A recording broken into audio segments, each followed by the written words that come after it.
Mr. Chairman, sir, I am deeply grateful to the honourable members, 8 of them who have expressed unreserved, unqualified support for the bill. I am equally appreciative of those members who, in spite of their presence here, have chosen to support the bill without articulating that support. I think the bill which is before the House has both a historical context and is living testimony, if any were required, what happens to a great city if it is allowed to be subjected to neglect, and I choose my words carefully, Mr. Chairman, sir, neglect bordering on the criminal. The problems of Delhi have not started when the Honorable Prime Minister, Shri Narendra Modi ji, assumed responsibility for governance in the country in May 2014. Delhi is an ancient city, sir. The land territory of Delhi, that is the total land available in Delhi, was the same in 1947 as it is today. And yet, the population, sir, has gone up in Delhi from 7 lakhs or 8 lakhs in 1947 to what must be close to 2.5 crores today. And the problems were visible even 20 years ago.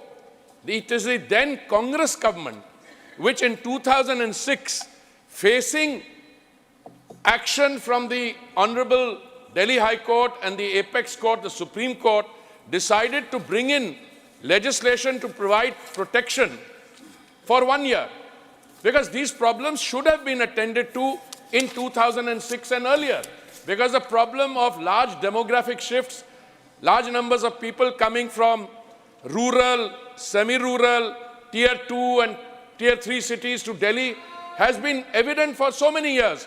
But the problem should have been addressed by the GNCTD, the government of the National Capital Territory of Delhi, in 2006 earlier, but was not addressed, and hence 1 year legislation was coming in from 2006 to 2011. It was in 2011, again when the problem should have been addressed, a bill was brought to provide this protection for 3 years. Sir, when I had the privilege of being associated with the Ministry of Housing and Urban Affairs, I'm talking about September 2017, we were in active consultation with the Honorable Chief Minister of Delhi and his colleagues, and we were saying, when will you complete the verification so that we can begin the process of identifying the encroachments, the unauthorized colonies, and providing relief. Sir, it's not the poor people who live there. They are poor because our policies were poor. Large number of people moved from rural areas, tier 2 and 3 cities to Delhi, and the city must either be able to provide space for them, living habitation. I don't like to use the word slums. I think it's a term which never we should be used. These are informal settlement. But when people come looking for livelihood and they find space, they will have the tendency, this is a world phenomena visible the world over. They will settle down wherever they have. Hence, something like Jhuggi Jhompadi and the JJ clusters comes into being. Sir, when in 2017, after active consultation, we learned that the Delhi government, including the Chief Minister, were not entirely, we came to that assessment, they were not entirely seized with the situation.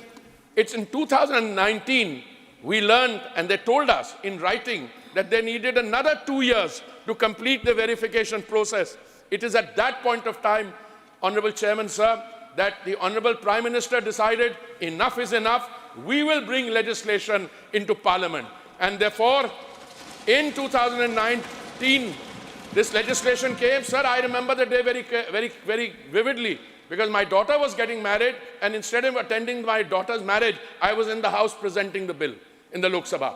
And under that, we have today put in place a system which has identified the unauthorized colonies, not all. Some of my colleagues will say there are some 69 belonging to HNIs or high net worth individual, but we are on record to have said we'll complete this work sequentially and then we'll move on to the others.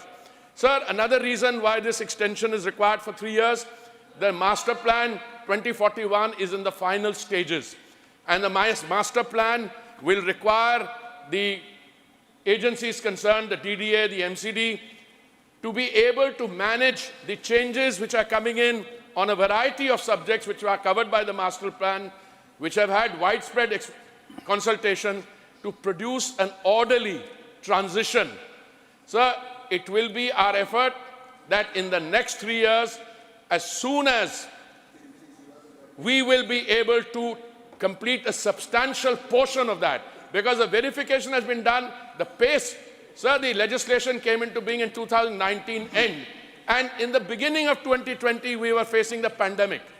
And in the pandemic, for 2020 and 21, virtually no ground level work could be done. So today, if we have registered 4,000, I think in order to complete the process, we have to register another 4 lakhs. I apologize, because there are about 40 lakh people living in these unauthorized colonies, and if an average household has 4, then we have to register about 8 to 10 lakh households. We've already done 4 lakhs, we need to do more, and we need to expedite the transition. The honorable members who have spoken today have given us a lot of useful suggestions. All of them have been taken on board, and I can say with a degree of confidence that whether it is what Dr. Thambidurai said about slum dwellers, what the other members have said, these have in fact already been incorporated in the master plan, and we are today in the happy situation of being able to say that the work, the identification is gaining pace. It will be our effort to do more and sooner than later. And I thank all my colleagues in the opposition. I would have liked the members of the 2 parties which should have addressed the problem, which did not address the problem. They are here today, but I want them to join in this effort to make up for the lost time so that the orderly transition which is required to be obtained will be done so. So I thank the House for the support, and I move that the bill be submitted for